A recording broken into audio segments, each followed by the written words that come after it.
কোনো প্রশ্ন থাকে সেগুলো অগ্রিম দিয়ে দিবেন, ইনশাআল্লাহ আমরা উত্তর দেওয়ার জন্য চেষ্টা করব। একজন জিজ্ঞাসা করেছেন যে কত টাকা থাকলে কুরবানি দিতে হবে, দয়া করে জানাবেন যে কুরবানি আসলে কিভাবে ওয়াজিব হয়। খুব গুরুত্বপূর্ণ জিজ্ঞাসা আমাদের জন্য। আমরা অনেকেই কুরবানির ওয়াজিবের বিষয়টা বুঝি না।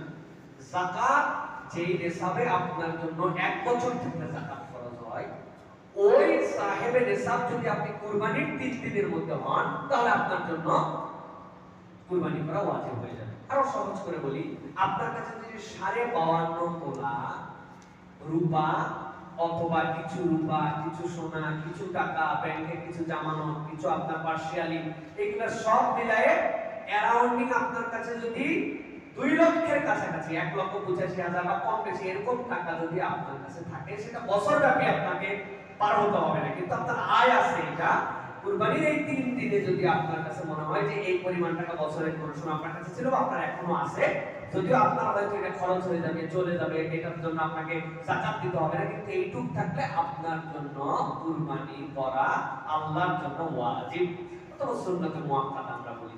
এটার মূল সমস্যাটা হচ্ছে ছেলেদের জন্য না। ছেলেরা অনেক সময় নফল হিসাবেও টাকা পয়সা কম থাকলে কুরবানি দিয়ে দেয়, কিন্তু আপনার ওয়াইফ 3-4 ভরি সোনার মালিক, হয়তো যাকাত খরচ হয় নাই, তার নামে একটা ফিক্সড ডিপোজিট করা আছে, কিছু টাকা পয়সা আছে, হ্যাঁ, তার বাড়ি থেকে ভাড়া থেকে বিভিন্ন জায়গা থেকে তার কামাই আছে, চিন্তা করছে ছেলে মানুষ আমার জন্য কুরবানি ফরজ হয়, বইয়ের জন্য তো কুরবানি ফরজ হয় না, ছেলেটা দিলে তো বইটা হয়ে যায়, তাই তো না?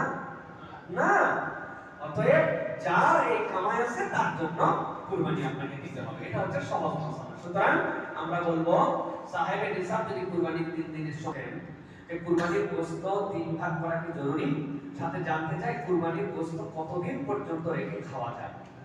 প্রিয় ভাইরা, দুটো জিজ্ঞাসা, এর মধ্যে একটা জিজ্ঞাসা হচ্ছে যে কুরবানির গোশত 3 ভাগ করা জরুরি কিনা। প্রিয় ভাইরা, কুরবানির গোশত যে 3 ভাগ করা হয়, এটা একটা উত্তম পদ্ধতি আমাদের জন্য। হ্যাঁ, উত্তম পদ্ধতি এই জন্য যে ইসলামের যাবতীয় ইবাদত এইগুলা ভোগের জন্য নয়, ত্যাগের জন্য।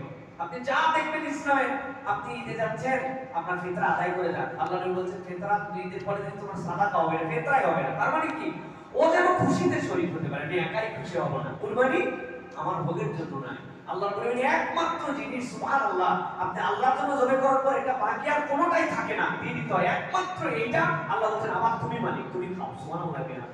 আর কোনো কিছু নাই, আপনি একটা সাদাকা দিবেন, আপনি এটা খেতে পারবেন, আপনি হ্যাঁ, আপনি জবাই করে আপনার অংশের মধ্যে নেই, এটা ইতিম মিসকিনের হয়েছে, অথচ এইটা আপনি আল্লাহর নামে করে আবার আপনি আল্লাহকে ঘোষণা দিয়েছেন, আল্লাহুম্মা লাকা ওয়া মিনকা, আল্লাহ তোমার পক্ষ থেকে নিয়ে তোমার জন্য দিলাম। আল্লাহ বলছেন এটা তোমাকে দিয়ে দিলাম।